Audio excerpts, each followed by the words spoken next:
नमस्कार, आप देख रहे हैं द देसी अंदाज। मैं दीपक आज आपके बीच पाकुड़ के एक और होनहार को आपके सामने लेकर आया हूं।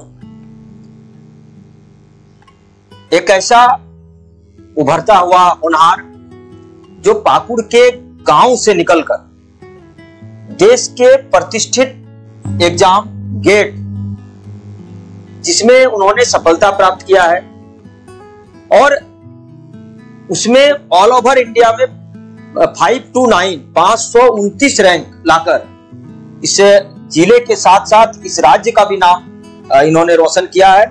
ऐसे होनहार से मैं आपको रूबरू कराता हूं। आप हैं असीबुर रहमान। आप पाकुड़ के मनीरामपुर एक ग्राम है, आप वहां से आते हैं और ग्राम के इस लड़के ने जो हुनर दिखाया अपना, निश्चित तौर पर पाकुड़ और साथ ही देसी अंदाज इनको सलाम करती है। सबसे पहले असीपुर जी, आपको बहुत बहुत स्वागत है हमारे स्टूडियो में, हमारे चैनल में।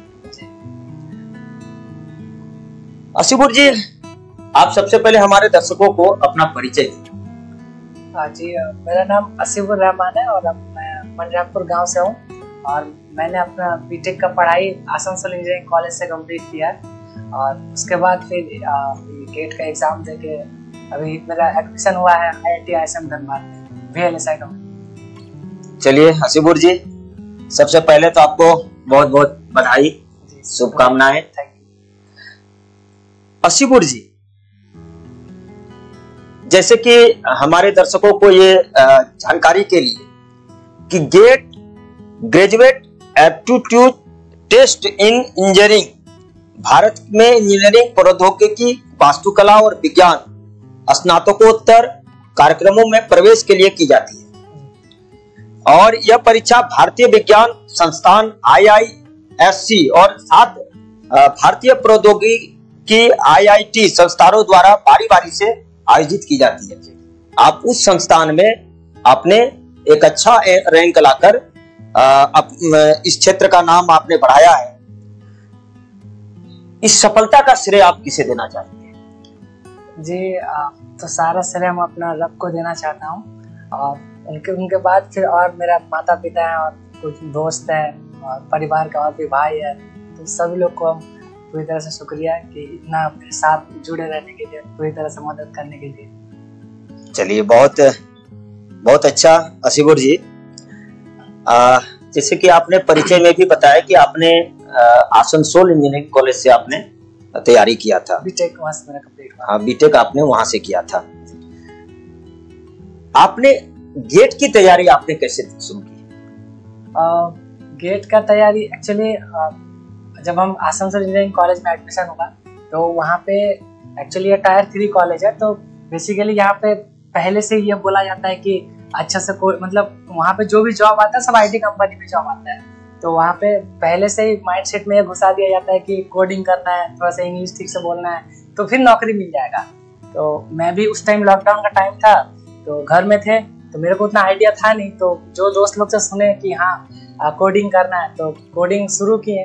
लेकिन जब जैसे फर्स्ट ईयर कंप्लीट हुआ तो सेकेंड ईयर में कोर सब्जेक्ट आने लगते हैं। जो मेरा ब्रांच था, स्पेशलाइजेशन था इलेक्ट्रॉनिक्स एंड कम्युनिकेशन इंजीनियरिंग, उसका जो कोर ब्रांच है उसमें मेरे को काफ़ी इंटरेस्टिंग मतलब वो सब्जेक्ट लगे, काफ़ी मजा आने लगा था पढ़ने में। तो फिर वो जो कोडिंग वाला पार्ट था मेरे से धीरे धीरे छूटने लगा। तो जब हम वहाँ मतलब लॉकडाउन के बाद जब आसनसोल पहुँचे तो देखे वहाँ तो काफ़ी लोग काफ़ी आगे पहुँच चुके थे, लेकिन मेरे को तो कोडिंग उतना, एकदम गाँव से थे तो यहाँ पे कोई कोडिंग का कल्चर ही नहीं था और आसपास में वैसा कोई रिसोर्स भी नहीं था। तो फिर हमको कोर सब्जेक्ट पढ़ने का इंटरेस्ट वहीं से डेवलप हुआ और फिर जैसे हम सेकेंड ईयर कंप्लीट हुआ तो फिर अब तो मैंने कुछ तो डिसाइड करना था कि हमको करना क्या है, या फिर जॉब में जाना है या फिर हाई स्टडी में जाना है। तो फिर वहीं से हमको मतलब जब हमको कोर सब्जेक्ट में इंटरेस्ट आने लगा, वहाँ का जो टीचर्स थे वो लोग भी मतलब काफ़ी इंटरेक्टिव थे मतलब वो सब्जेक्ट पढ़ाने के दौरान। तो फिर हमको लगा कि हम इसमें ज़्यादा बेहतरीन कर सकते हैं कंपेयर टू कोडिंग और प्लेसमेंट ये वगैरह। तो फिर वहीं से हम अपना गेट का प्रिपरेशन स्टार्ट किए। Third year second year complete होने के जस्ट जब थर्ड ईयर स्टार्ट हुआ। टीचर का कैसा था सपोर्ट हुआ? टीचर अच्छे थे वहाँ पे, काफी मतलब 4 सब्जेक्ट वगैरह तो अच्छे से पढ़ाते थे वहाँ पे। लेकिन फिर उसके बाद हमको मतलब अगर गेट का तैयारी करना होता तो एडिशनली और कुछ चाहिए था, तो फिर हम वहाँ से फिर कोचिंग का ऑनलाइन कोचिंग मटेरियल आता था गेट एकेडमी करके, हम वहाँ से फिर अपना कोचिंग लिए। 1 साल ही कोचिंग लिए थे। जो हम सेकेंड ईयर से जो 3rd ईयर में वो 1 साल ही हम प्रिपेयर किए, उसके बाद फिर सेल्फ स्टडी। अच्छा, मतलब आपने कोचिंग भी लिया और सेल्फ स्टडीज भी आपने किया? जी हाँ, 1 साल हम ऑनलाइन वीडियो लेक्चर्स वगैरह से पढ़े, उसके बाद बेसिकली और कोचिंग लिए नहीं थे। यूट्यूब में ही जो डाउट होता था लेक्चर्स वगैरह अवेलेबल है फ्री में, और फिर जो नोट्स मेरा ऑलरेडी प्रिपेयर था फिर उसी से। कौन सा मटेरियल यूज करते थे आप? मटेरियल बेसिकली जो आपका गेट एकेडमी करके जो ये था इंस्टीट्यूट था, उसी का हमको सारा सॉफ्ट कॉपी था, तो हम सब कुछ प्रिंट आउट करवा लिए थे, जो क्योंकि वो 1 साल के लिए वैलिड था, उसके बाद वो ऐप से एक्सपायर हुआ था, तो वो सब प्रिंट आउट करवा लिए थे मटेरियल। और नोट्स वगैरह तो क्लास के ड्यूरेशन में ही हम बना लेते थे, तो वो नोट्स फिर मेरा आगे पूरा काम है। चलिए, आपने बहुत अच्छा ढंग से सिलसिलेवार तरीके से आपने इसकी तैयारी की। आप थोड़ा बताइए, क्योंकि आपके बताने से निश्चित तौर पर जो युवा है, जो पढ़ने वाले युवा हैं, उनके अंदर भी एक जागृति आएगी, एक भावना जगेगा। आपकी डेली रूटीन क्या था इस तैयारी के दौरान? डेली रूटीन, पहले तो हम कॉलेज में थे, तो कॉलेज में हमको काफी प्रेशर होता है 75% अटेंडेंस लेके, तो उस टाइम का मेरा हम अपना शेड्यूल बताते थे क्या था। हम डेली रात को मतलब सुबह उठते थे करीबन 6 बजे के आसपास।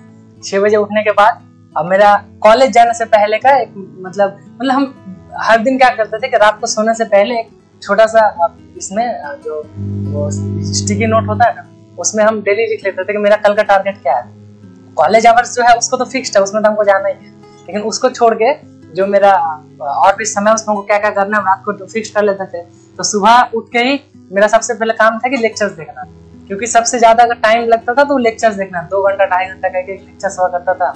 तो कॉलेज जाने से पहले हमको एक लेक्चर्स करके जाना था, ये फिक्स था, मतलब एनी हाउ।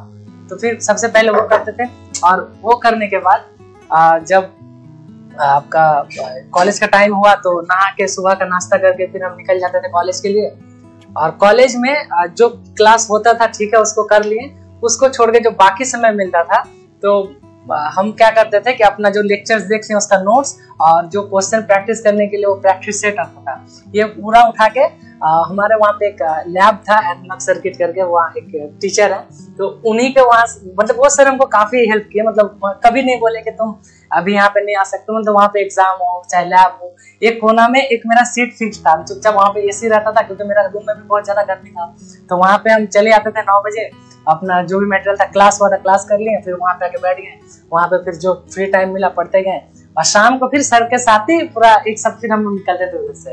और फिर रूम आके, अब इतना गर्मी था, बेसिकली जितना ज्यादातर तो मेरा प्रिपरेशन का फेस गर्मी में कटा है, तो फिर उसके बाद शाम को तो इतना गर्मी लगता था, तो फिर थोड़ा सा इधर उधर घूमना। इंजीनियरिंग कॉलेज में क्या है कि मतलब घूमना फिरना ज्यादा ही होता है, मतलब क्लास के बाद डेली चलो घूमना है, तो फिर थोड़ा 1-2 घंटा इधर उधर मतलब टाइम पास इधर घूमे। फिर रात को फिर डिनर के बाद मैं फिक्स था कि हमको एक और लेक्चर करना है, मतलब एक बार रात को लेक्चर, एक बार सुबह लेक्चर, और इसके बाद जो टाइम मिलता था उसमें क्वेश्चन प्रैक्टिस और वो कॉलेज में ही कॉलेज आवर्स में ही करते थे।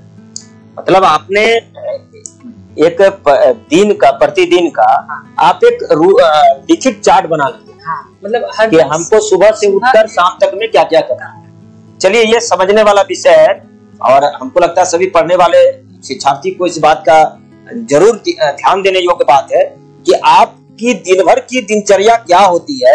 आप इसको निश्चित तौर पर नोट डाउन यदि करेंगे तो आपको एक ध्यान में आएगा कि आपको दिन भर में क्या क्या करना है, और असीबुर जी ने वही किया, जिसका परिणाम भी आप देख रहे हैं। तो निश्चित तौर पर आप सभी छात्रों के लिए ये बड़ा पॉइंटेबल विषय है। असीबुर जी, आपको ऐसा लगा कि कोई सब्जेक्ट हमारा काफी कठिन है और उसको आपने कैसे सॉल्व किया, कैसे आसान बनाया? जब हम पहली बार गेट दिए तो शुरू में तो पढ़ने में बहुत मजा आ रहा था कि ऑनलाइन वीडियो देख रहे थे, पढ़ते गए। तो एक होता है कि नया चीज पढ़ने में सबको अच्छा लगता है, मतलब कोई चीज जब हो जाए ना उसको फिर रिवाइज करना सबसे डिफिकल्ट काम होता है। तो नया नया चीज तो पढ़ते गए 6-7 महीना में हम 2-3 सब्जेक्ट कंप्लीट किए और पीछे का चीज जो था अब वो रिवाइज ही नहीं किए।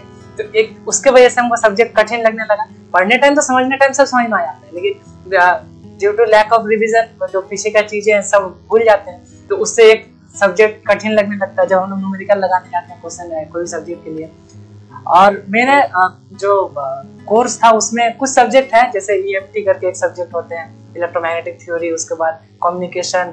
तो ये सब में ना आपका बेसिक फंडामेंटल बहुत अच्छा होना चाहिए, जैसे मैथमेटिक्स का अलजेब्रा हो, कैलकुलस हो, ये सब काफी अच्छा होना चाहिए। तो जो कि मेरा मतलब जो 12th था उतना अच्छा ज्ञान नहीं था, मतलब पढ़े थे लेकिन शायद उस लेवल का अंडरस्टैंडिंग नहीं था जो कि एक इंजीनियरिंग में चाहिए। क्योंकि मैथमेटिक्स, ये बात तो सच है कि इंजीनियरिंग करना है अब तो मैथमेटिक्स अच्छा चाहिए होता है, तो मेरा वो था नहीं। तो जब हम पहली बार गेट दिया तो हम अपना कमजोरी जो नोट डाउन किया था, हमको पता चला कि मेरा बेसिक्स, जैसे छोटा छोटा फार्मूला होता है ना ट्रिग्नोमेट्री में, a+b का होल स्क्वायर हो गया, या फिर जो ट्रिग्नोमेट्री जो फार्मूला सब साइन कॉस का जो रिलेशन सब बनता है, तो ये सब का अंडरस्टैंडिंग था नहीं। अब बड़ा सा एक्सप्रेशन में लास्ट में क्या होता है, एक छोटा सा जो चेंज, वो जो फार्मूला से जो चेंज हो जा रहा है, अब समझ में नहीं आ रहा, तो लग रहा है सब्जेक्ट कठिन है। तो हम इसको पॉइंट आउट किया कि मेरी सबसे बेसिक कमजोरी है, आपको पहले सबसे पहले उसको ठीक करना पड़ेगा। फिर अपना बेसिक्स पे काम करने लगे।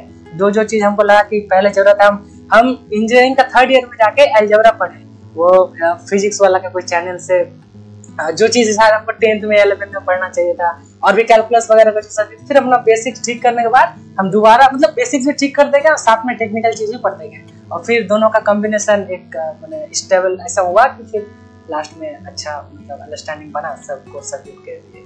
मतलब देखिए, सोचने वाली बात है। हसीबुर रहमान जी के हिसाब से जो कमजोरियां थी उसको उन्होंने नोट डाउन किया और नोट डाउन करके उसके हिसाब से चलना प्रारंभ किया, और चलते चलते ऐसा हुआ कि अंतिम तक में इन्होंने जो कमजोरियां थी उसको उन्होंने सफलता में परिवर्तित कर दिया। चलिए, ये बहुत अच्छी बातें हैं और हर स्टूडेंट के लिए ये बातें बहुत महत्वपूर्ण है। हसीबुर जी, आप तैयारी के दौरान मॉक टेस्ट और प्रैक्टिस का क्या रोल है?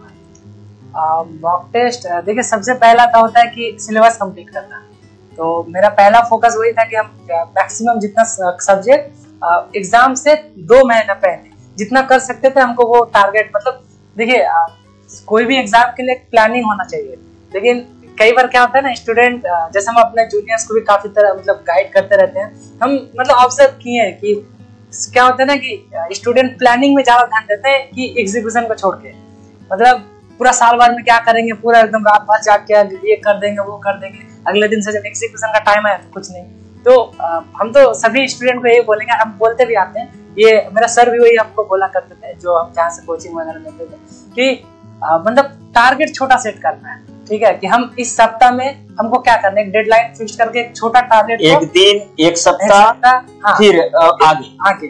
तो पहले हमको कल का डिसाइड करना है, कल क्या कर सकते हैं, कल जो मेरे पास 24 घंटा उसमें क्या करना है। और स्टूडेंट को सबसे बड़ा गलती क्या हो जाता है कि वो कल का नहीं सोचता, हम मतलब पूरा साल में जिस दिन गेट देंगे उस दिन क्या कर लेंगे, उसके लिए प्लानिंग करते हैं, ये सब्जेक्ट कर लेंगे वो सब्जेक्ट कर लेंगे, नहीं होता उस तरह से। मतलब इतना बड़ा टारगेट एक दिन में थोड़ी हो सकता है, जितना छोटा टारगेट, मतलब हर एक चीज क्या होता है कि हम लोग जब कोई चीज कंप्लीट करते हैं ना, मतलब सुकून मिलता है, अंदर से खुशी होता है कि हम आज ये कर लिए। तो अब जब बड़ा टारगेट लेंगे वो तो कंप्लीट होने से रहा, वो तो कभी नहीं पॉसिबल है। छोटा टारगेट लेना है, उसको कंप्लीट करना है और अपने आप को मोटिवेट करना है कि हाँ हम कर सकते हैं, ये करनी है, कल करनी है। तो यही चीज मतलब कंसिस्टेंसी बनता है, ठीक है। और यही चलिए, आपकी जो बातें हैं बिल्कुल यही होना चाहिए कि टारगेट छोटा तय करिए, और कहने का मतलब कि छोटा कहने का मतलब है कि आप कल को क्या करेंगे वो टारगेट सेट करिए, फिर एक सप्ताह में क्या करेंगे वो टारगेट सेट कीजिए, ना कि आप साल भर का टारगेट सेट करते हैं और परिणाम डाक के 3 पार, क्योंकि हमको उसका इन रिजल्ट नहीं दिखता कि हम कुछ मतलब कंप्लीट नहीं कर पा रहे। हमको छोटा टारगेट सेट करना है कि हाँ कर लिया। चलिए, ये बहुत समझने वाला विषय है सभी दर्शकों के लिए। आपको तैयारी के दौरान आपको कोई चुनौतियों का सामना करना पड़ा, ऐसा कभी हुआ? चुनौतियाँ, हाँ, थोड़ा सा बेसिक्स ठीक नहीं था, उसके वजह से जो प्रॉब्लम आया, मतलब फर्स्ट टाइम जब गेट दिए, दूसरे बार गेट दिए। लेकिन सबसे बड़ी बात है कि स्टूडेंट को अपना जो वीक पॉइंट है उसको पॉइंट आउट करना है। मतलब ऐसा नहीं है कि एग्जाम दिए और फिर पूरा साल भर यही एनालिसिस कर रहे हैं कि क्यों नहीं कर पाए, क्यों नहीं कर पाए। नहीं, हमको पॉइंट आउट करना है कि क्यों नहीं करने का कारण क्या था, कि अगर मेरा न्यूमेरिकल सॉल्व नहीं हो रहा तो मेरा बेसिक शायद ठीक नहीं है, या फिर किस कहाँ पर प्रॉब्लम है। और वैसे चुनौती वैसा कोई डिफिकल्टीज तो आया नहीं है, बस तबीयत वगैरह का ध्यान रखना। मतलब पढ़ने में इतना ध्यान नहीं लगा देना कि अपना तबीयत को भूल जाना, ठीक ना, ये नहीं चीज करना। क्योंकि जब मेरा गेट एग्जाम का बस 10 दिन था तो मेरा तबीयत बुरी तरह से खराब हो गया था। तो हम शायद आखिरी का 7 या 8 दिन पढ़े ही नहीं थे, एकदम जीरो। तो ना पढ़ने से एक अलग प्रेशर जनरेट हो जाता है दिमाग में कि यार कैसे करेंगे, ठीक है। तो हम तो बोलेंगे कि जितना पढ़ना है, पढ़ना तो ज्यादा है, 6 से 8 घंटा ही पढ़ना है, ज्यादा पढ़ने से ज्यादा कुछ नहीं हो जाएगा, बस डेली पढ़ना है ना। तो और दूसरी चीज है कि अपना हेल्थ का बहुत ध्यान रखना है, मतलब निरंतर मतलब बराबर पानी पीना है। एक और एक चीज होता है कि पानी वानी हम लोग कम पीते, उसकी वजह से बहुत ज्यादा प्रॉब्लम होता है जो कि हमको फेस करना पड़ा ना। तो ये सब चीज का ध्यान रखें जब भी प्रिपरेशन करना, कि ऐसा लग नहीं जाना है कि हमको अब करना है इसी साल तो सब कुछ छोड़ दिए। अगर 10 दिन पहले तबियत ही खराब हो गया, जो मेरा तबियत शायद 10 दिन पहले हुआ था, 3-4 दिन पहले हुआ था, हमसे एग्जाम भी नहीं दे पाते। तो वो तो हम रांची में थे, मेरा भैया भी वहीं पे से ही मेडिकल का पढ़ाई कर रहे, तो उतना मतलब दिक्कत होने, लेकिन फिर भी मेंटली तो अनस्टेबल हुए हम पूरा उस टाइम में। फिर एग्जाम अच्छा ही हुआ। उसके बाद घर से कभी दबाव रहा? जी नहीं, एक और एक, हाँ ये एक बड़ा चीज है कि आज तक मतलब हमको कभी प्रेशर नहीं दिया गया कि तुम क्या कर रहे हो, किस लिए कर रहे हो। जैसे हो सकता मतलब 12th में हम जेई का तैयारी करने गए, मेरे से जेई नहीं निकला, तो पापा हमको कभी नहीं बोले कि तुम कैसे नहीं निकाल पाए क्या। उस टाइम भी हम बोले कि ये नहीं हुआ, प्राइवेट कॉलेज में एडमिशन ले सकते हैं, तो बोले ठीक है बढ़िया, तुमको अगर वो ठीक लग रहा है तो तुम करो। मतलब जो चीज हमको पसंद था, हमको हमेशा मौका दिया गया कि तुमको जो पसंद है। देखिए वहाँ पे हम अपना घर में ये भी ऑप्शन बोले जब हम सेकंड ईयर में गए कि एक तुम पास प्लेसमेंट का ऑप्शन है, और ऑब्वियसली कोई भी गार्जियन चाहेंगे उसका बेटा कमाए जल्दी, जितना जल्दी हो सके, ठीक ना। लेकिन पापा हमको कहीं प्रेशर नहीं किया, बोला अगर तुमको जॉब में अच्छा लगता है जॉब करो, तुमको हायर स्टडी करना है कोई दिक्कत नहीं है, घर से कोई प्रेशर नहीं है, बस तुम अपने आप में ईमानदार रहो और अपना काम जो है उसको करते रहो, बाकी ऊपर वाले पे भरोसा रखो, कुछ ना कुछ सही होना ही। चलिए ये बहुत बड़ी बात है और सभी गार्जियन को ये समझने वाला विषय है कि बच्चों पर नाहक प्रेशर ना दे। एकदम प्रेशर, वास्तविक में प्रेशर बच्चों को विचलित करता है और उसके अंदर एक एक्स्ट्रा वर्डन आ जाता है कि नहीं हमको यही करना है, और इस कारण से वो बिखर जाता है। जैसे कि आप असीमुर जी के साथ देख रहे हैं कि इनके गार्जियन ने इनको खुली छूट दी कि आपको जो अच्छा लगता है वो करो, और परिणाम आज सामने है। कभी आपके तैयारी के लाइफ कभी ऐसा आया कि आपको लगा होगा कि अब हम नहीं सकेंगे, अब वापस जाते हैं, पूरा डिमोटिवेट हो गया, हाँ। फिर उस समय आपको मोटिवेशन कैसे मिला, अगर ऐसा आया तो? जी एक बार जब मतलब फाइनल ईयर में हम थे तो मतलब अच्छा खासा प्रिपरेशन किए थे पूरा गेट एग्जाम के लिए, सब कुछ तैयारी देना जो होता है ना, पूरी तरह से अपना पूरा 100% दिए। शायद 100% मेरे लिए था, लेकिन शायद कुछ ना कुछ वहां पर भी कमी था, उसलिए नहीं हुआ था। ये बात तो सच है कि कोई इंसान 100% जो है उसका ना हो, ऐसा पॉसिबल नहीं है, कुछ ना कुछ कमी होता है, लेकिन हम लोग को पॉइंट आउट करने में टाइम लग जाता है। तो जब हम गेट का एग्जाम दिए तो मेरा इतना खराब एग्जाम गया, तो फिर लगा कि अब हम और नहीं सकते। मतलब एक होता है कि आप पूरा ऊपर पीक तक जाते हैं, फिर वहां पे कुछ मिलता नहीं है तो फिर लगता है कि छोड़ देते हैं। अब तो मेरे पास वो आया था, मतलब लगा था कि अब कैसे करेंगे, मतलब इस साल तो गया। लेकिन फिर वही कि कुछ दिन हुआ, फिर अपने आसपास के दोस्त लोग को देखे कॉलेज में सबका जॉब लगने लगा, तो अंदर से भी लगा कि मेरे को तो कुछ करना है। और इतना सारा लोग जो हमको जानते हैं, अपना घर में, परिवार में, पापा मम्मी इतना भरोसा करते हैं, तो अगर हम अपने आप में ईमानदार नहीं है, अपना जो ड्यूटी है उसको नहीं करें, तो फिर तो अपने आप मतलब कितना दिन हम छुपाएंगे इस चीज को। तो फिर हम धीरे धीरे होता है, स्ट्रेस तो होगा, कोई एग्जाम खराब जाने को, ऐसा मतलब कोई आइडियल इंसान नहीं है कि आज एग्जाम खराब गया और कल से फिर से एकदम लग जाए, नहीं होता है ये, प्रैक्टिकली नहीं होता है। होता होगा एक आध इंसान के साथ, लेकिन एक नॉर्मल एवरेज स्टूडेंट जो थे हम लोग थे, तो मेरे लिए तो वो नहीं था कि अगले दिन से शुरू कर दें। तो कुछ दिन गया खराब, ठीक है, लेकिन वही मतलब लोगों को ना अपना एक्सप्लेनेशन नहीं देना है कि यार हम इतना पढ़े नहीं कर पाए, हम इतना पढ़े, क्योंकि लोग नहीं सुनेंगे, लोग सिर्फ आपका अच्छा ही सुनना है कि भाई आप कर लिए, बस उसमें ताली बजाएंगे, खुश बोलेंगे, लेकिन कोई किसी का अपना प्रॉब्लम नहीं सुनेगा। हम ये चीज देखें, अपना मेरा गेट एग्जाम खराब हुआ, किसी को कोई फर्क नहीं पड़ता है, ठीक है। तो फिर हम वो चीज समझे कि मतलब जो करना है मतलब एक दिन बोल लो जिसको बोलना है कि मेरा ये हो गया वो हो गया, उसके बाद हर दिन ये अपना कंफर्ट जोन नहीं बनाना है कि वो पापा को बोल रहे हैं, घर को बोल रहे हैं, दोस्त को बोल रहे हैं कि यार हम बहुत अच्छी तैयारी की, मेरा नहीं हुआ, ठीक है। तो ये सब बहाना करके कुछ ना होगा। रेदर देन कि हम अगले दिन अगले कुछ हो सकता है सप्ताह भर का टाइम डिप्रेशन में रहे, ठीक है, ये सब नेचुरल चीज है।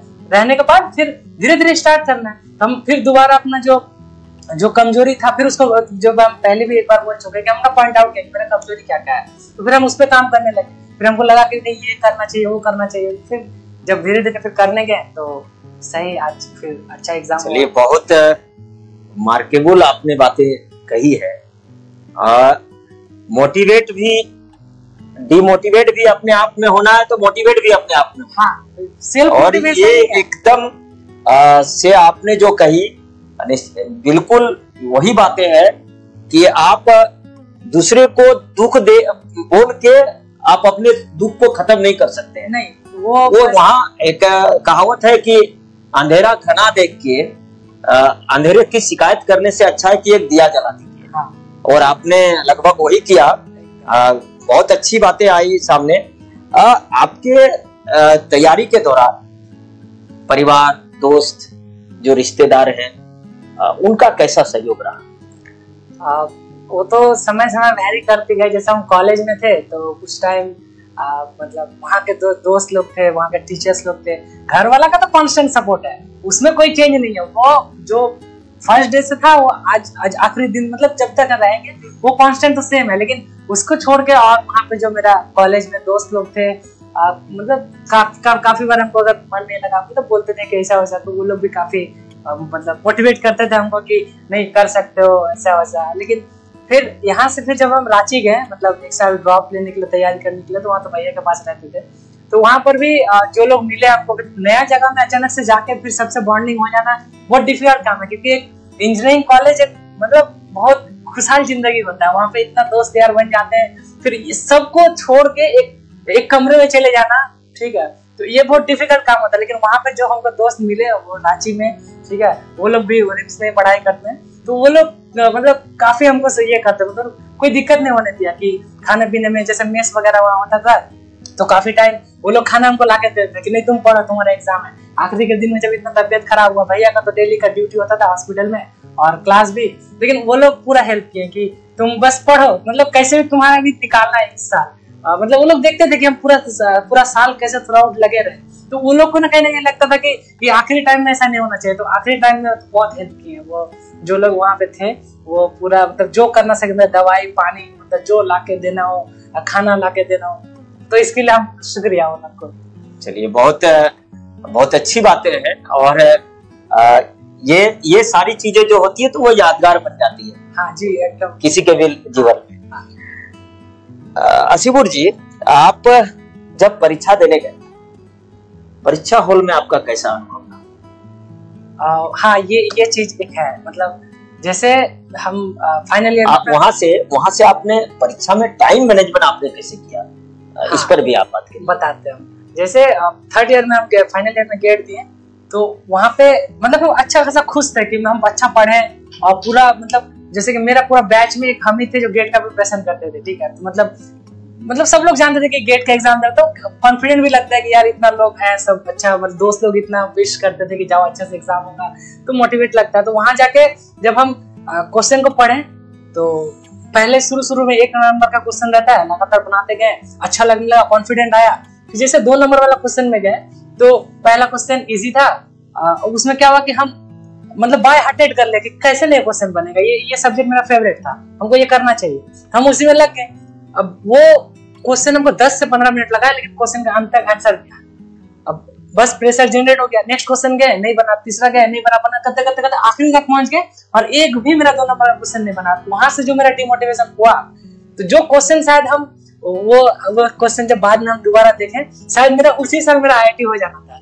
लेकिन वही जो प्रेशर वाला चीज है कि एक क्वेश्चन को लेकर हम पढ़ गए, शायद अगर वो नहीं करते हम अपने आप को अगर ये करते कि नहीं ये नहीं बना तो कोई दूसरा करते हैं, पढ़े तो 10 सब्जेक्ट है तो कुछ ना कुछ तो बनेगा ही।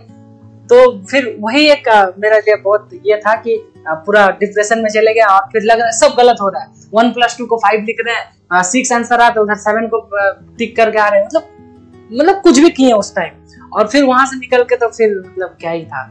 लेकिन फिर जब दूसरे साल हम गेट थे इस साल तो मेरा मतलब तबीयत खराब था और मतलब अपेंडिक्स का मेरा प्रॉब्लम था, तो इतना पेट दर्द, तो 10 दिन हम कुछ नहीं पढ़े थे। जो आखिरी 10 दिन का रिवीजन का प्लान होता है हम कुछ नहीं कर पाए। लेकिन फिर वही हम पिछले साल को याद किए, पिछले साल मेरा एक तो बुरा हो चुका था, अब इस साल भी तो करने नहीं। तो जो जहाँ से हम कोचिंग लेते थे वहाँ पे एक सर थे, वो एक चीज बोलते थे वो, लेकिन हमको सही वो मेरा बहुत अच्छा काम किया कि जब भी एग्जाम देने जाओ एग्जाम सेंटर के बाहर में बैठ के 3-4 चीज को रिपीट करते रहो कि कोई क्वेश्चन को लेकर बाय हार्टेड नहीं करना। मतलब जो हम आखिरी लास्ट साल में जो गलती की है ना उस चीज को ना दोहराते जाओ कि कोई क्वेश्चन को लेकर नहीं बैठ जाना है। अगर नहीं बन रहा है ठीक है भाई, एक नहीं बना तो और दूसरा क्वेश्चन बनेगा, ऐसा थोड़ी है कि एक ही क्वेश्चन है, तो वो चीज दोहराते जाओ। दूसरा हम कर लेंगे, हम पूरा साल पढ़े क्यों नहीं कर सकते, हम कर सकते हैं। प्रेशर का कुछ है ही नहीं, कुछ नहीं तो कुछ कर ही लेंगे। जब अपने आप से ईमानदारी से मेहनत किए तो एक गेट बस एक छोटा मोटा एग्जाम है, लाइफ में तो इससे भी बड़ा बड़ा चैलेंजेस आते रहेंगे। तो मतलब ये सब चीज अपने आप को रिपीट करते रहना। मतलब उस टाइम या कितना भी मोटिवेशन सुन लोगे इससे कुछ नहीं काम करेगा जब तक अपने आप को ये ना समझा लो कि जो होगा देखा जाएगा। पढ़े साल भर, एक दिन में और कुछ बिगड़ नहीं सकता है, तो हम अच्छे से एग्जाम करेंगे। कोई क्वेश्चन को लेकर पढ़ने जाए तो ये चीज ना बार बार रिपीट करते रहना है जब तक पेपर, क्योंकि देखिए हम लोग का ऑनलाइन एग्जाम होता है तो 1-1.5 घंटा पहले वहां पर घुसा दिया जाता है। अब 1-1.5 घंटा पहले से वो स्क्रीन लाइट चलता है, पूरा आंख माथा लगता है गर्म हो जाता है। तो हम तो यही बोलिए कि आंख बंद करो और अपने आप को रिपीट करते रहो कि मेरे को कर लेना है, कर लेंगे। हम पूरा साल भर प्रिपरेशन किए, कोई क्वेश्चन लेके बाय हार्टेड नहीं कर लेना कि कैसे नहीं बना, ठीक है हो सकता है वो क्वेश्चन हमसे नहीं बना तो किसी से नहीं बना, ये चीज अपने आप को रिपीट करते रहते। ये चीज मेरा एक्चुअल एग्जाम में काम किया। हम जब पेपर देने बैठे तो मेरा पहला क्वेश्चन ऐसा डिफिकल्ट आया, नहीं छोड़ दिया। दूसरा क्वेश्चन जानते थे लेकिन बनाने के हमको लगा 37 नंबर ठीक है, तुमको लास्ट में देखेंगे। आगे बढ़ते गए इस वे में जब हम बढ़ते गए तो ऐसा लास्ट में बहुत सारा क्वेश्चन था जो शायद सोचे नहीं था बना लेंगे, तो उस समय बना गए। ठीक है, तो ये सब चीज एग्जाम में यार मतलब हर किसी को ध्यान रखना चाहिए। हम ये चीज एक्सपीरियंस किए था। चलिए, आपकी बातें सुन के हमको स्वामी विवेकानंद की एक बातें याद आती जी कि अपने आप को जैसे सोचोगे वैसे बन जाओ। हाँ, अपने आप को अगर आप शक्तिशाली समझोगे तो आप शक्तिशाली बन जाओगे, अपने आप को कमजोर समझोगे तो कमजोर हो जाओगे। Self belief. और बिल्कुल आप जो बातें आपने कही अभी, हम बिल्कुल हर परीक्षार्थी को, जो भी आप एग्जाम देने के लिए आप जा रहे हैं, ये बिल्कुल सत्य है कि आप यदि वहां अपने आप को कंफ्यूज कर लेंगे कि पता नहीं होगा, नहीं होगा, होगा नहीं होगा, सेल्फ डाउट तो हाँ, तो एकदम वो नहीं होना। और यदि अपने आप में एक पॉजिटिव थिंक रहेगा कि नहीं हम कर सकते हैं, कोई भी क्वेश्चन आए हम उसको कर लेंगे, तो इसका प्रभाव दिखेगा। चलिए, ये बहुत अच्छी बातें आपने हसीबुर जी बताई। परिणाम के दिन, जिस दिन परिणाम कैसा लगा आपको उस दिन? एक्चुअली उस टाइम रमजान का टाइम चल रहा था, तो करीबन 2 बजे के आसपास मतलब आने वाला था। मतलब वैसे कोई डेट फिक्स नहीं था, हर साल वैरी करता, कोई शाम को आया था, सुबह का, लेकिन ये फिक्स था कि आज रिजल्ट आने वाला है। तो सुबह से उठ के तो हम बार बार वो अपना फोन में रिफ्रेश कर दें कि आया आया आया। तो एक दूसरा बात ये है कि गेट का जो आंसर शीट है वो पहले आ जाता है, तो एक आइडिया लग जाता है कि मेरे को इस आसपास में नंबर आ, लेकिन रैंक का तभी पता चलेगा जब तक रिजल्ट नहीं आएगा। तो जब हम अपना रिजल्ट खोले तो प्रेशर तो होता ही है क्योंकि अब 1 साल का ड्रॉपर थे, अब इस साल कुछ ना कुछ तो करना ही था। तो हम चुपचाप अपना घर रूम में जो लैपटॉप था ओपन किए और खोले, तो खोल के हम पहले देख नहीं रहते कि क्या है। सबसे पहले ना हम मतलब नीचे से देखना शुरू, मतलब कि एक स्कोर कार्ड में बहुत सारा चीजें होता है, रैंक, स्कोर, बहुत सारी चीजें होता है। तो जैसे हम रैंक देख रहे हैं, विश्वास नहीं हुआ कि 599 इतना कम कैसे आ गया।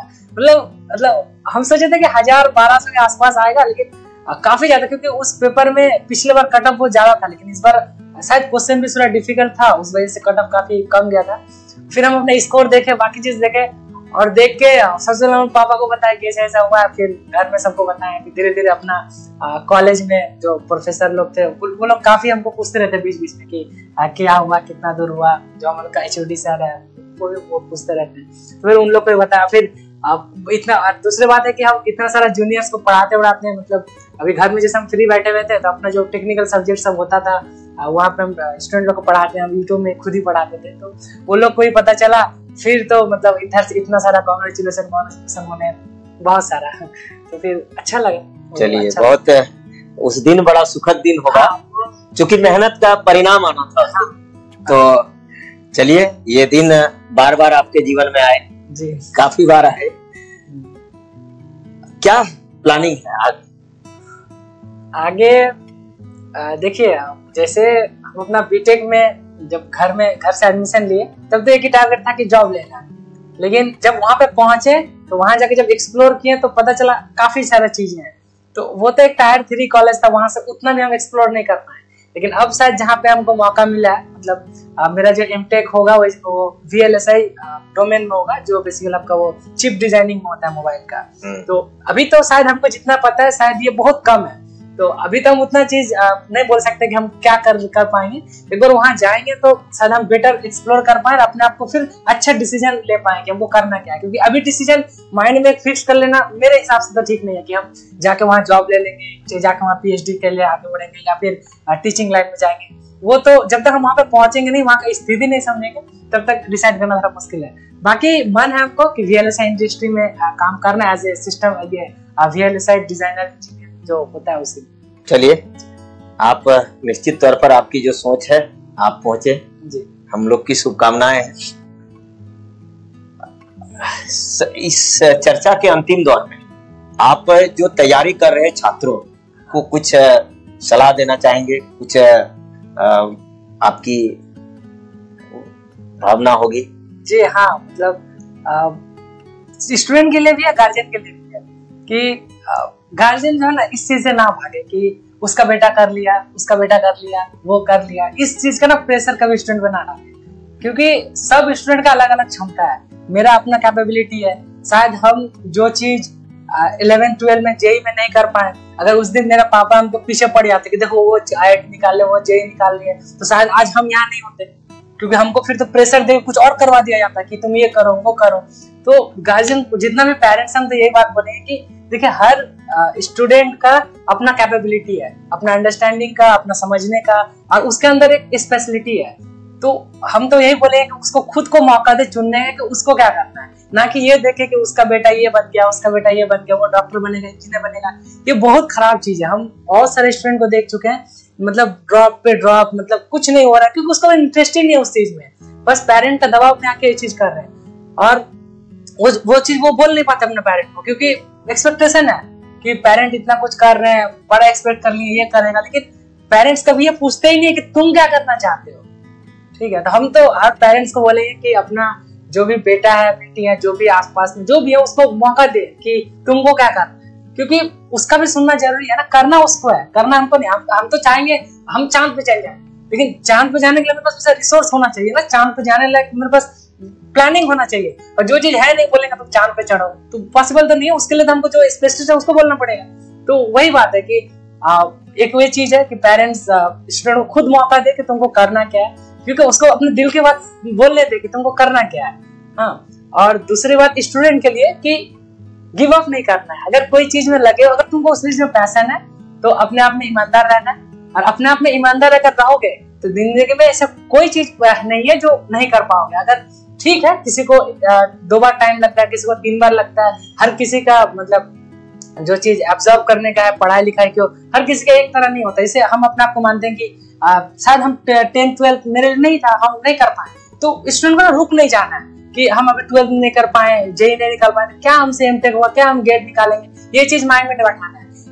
आगे बढ़ते जाना है, कब किस मौके पे कब स्टूडेंट के अंदर वो अंडरस्टैंडिंग आ जाए, वहां से कब वो लिफ्ट कर जाए ऊपर। ठीक है, ये चीज मुश्किल है। तो बात यही है कि कोई चीज को लेकर पढ़े नहीं जाना। अगर नीट नहीं हुआ, जेई नहीं हुआ, ठीक है भाई, तुम आगे लो, आगे उस फील्ड में बेटर करो, जहां जाओ वहां ईमानदारी से रहो। मेरा भैया जो है वो हमको ये बात बोले थे, जब हम आसनसोल इंजीनियरिंग कॉलेज में गए तो वो हमको बोले थे कि कभी मतलब जो हुआ पीछे उसको भूल जाओ, क्योंकि उसको तो तुम ठीक नहीं कर सकते हो, लेकिन अब जहाँ पे हो यहाँ से क्या कर सकते हो इस पे सोचो और इस पे काम करो। क्योंकि ऐसा नहीं कि सारा रास्ता बंद हो गया, हम जो आगे बढ़ रहे हैं तो आगे फिर और रास्ता खुलेगा, क्योंकि जितना ऊपर जाएंगे उतना मतलब है। तो फिर हम अपना आप को एक्सप्लोर किए, करते गए और फिर कर लिए।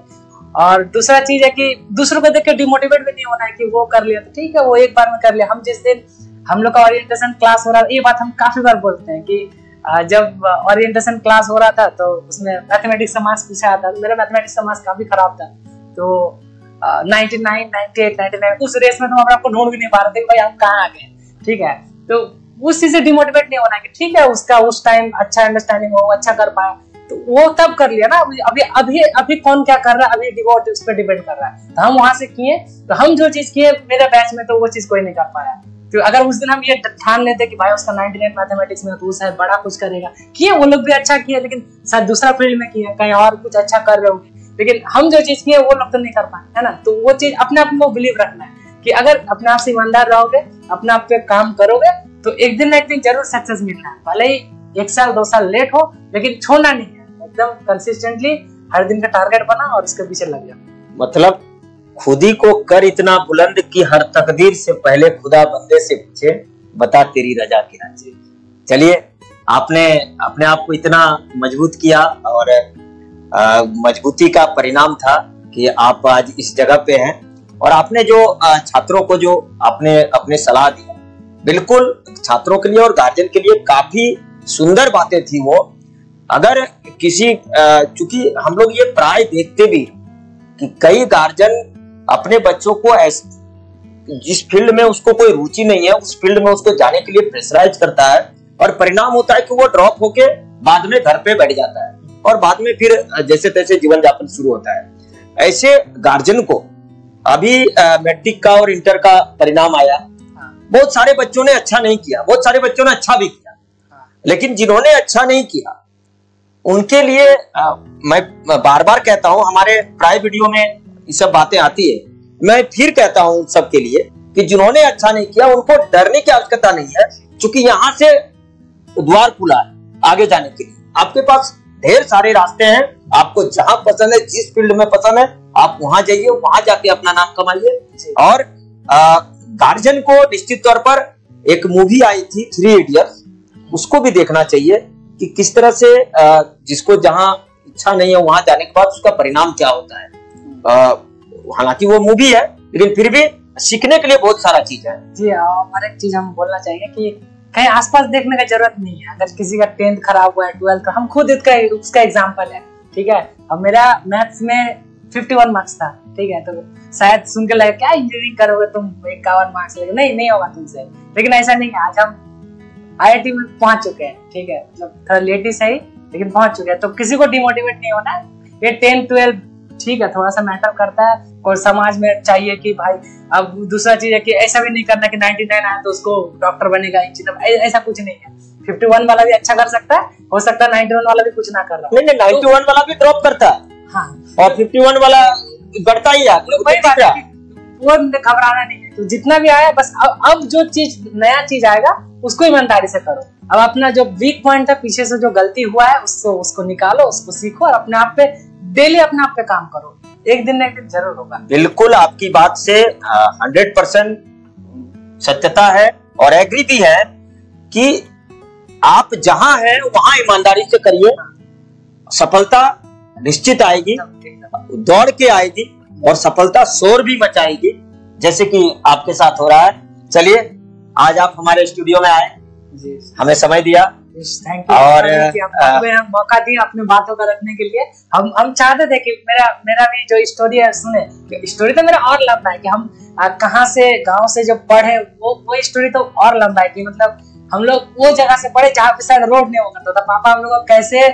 गांव से जो कीचड़ वाला, मतलब वहां पे गाड़ी तो छोड़ो बाइक तक नहीं चलता था, वहां पे हम लोग को DAV स्कूल में एडमिशन करवाने के बाद जो स्ट्रगल था, आने जाने का स्ट्रगल बहुत बड़ा था, पढ़ना फिर कहाँ होता, एक स्ट्रगल तो था ना कि कीचड़ पूरा बारिश होगा, कैसे स्कूल जाएंगे, स्कूल जाते जाते ऐसा हालत खराब हो जाता है कि स्टूडेंट समझ नहीं पाया वहां पे क्या करे, ठीक है। तो वहां से करके हम लोग यहाँ तक पहुंचे, ठीक है। तो कोई भी कर सकता है, आज तो सबके हाथ में रिसोर्सेज है, अपने हाथ में फोन है, आजकल इतना कोर्सेज वगैरह इतना सस्ता हो गया, बस देरी है तो अपने आप को एक्सप्लोर करना है। तो हम तो सबको यही बोलेंगे कि एक्सप्लोर करो, जो चाहे हर चीज का कोर्स यूट्यूब में, हर चीज का कोर्स फ्री अवेलेबल है। ठीक है, तो अपने अंदर तो थोड़ा सा डिसिप्लिन लाना है, कंसिस्टेंसी लाना है और थोड़ा ईमानदार रहना है और फिर हो जाएगा, एक दिन बनाएंगे। चलिए आसिफुर रहमान जी,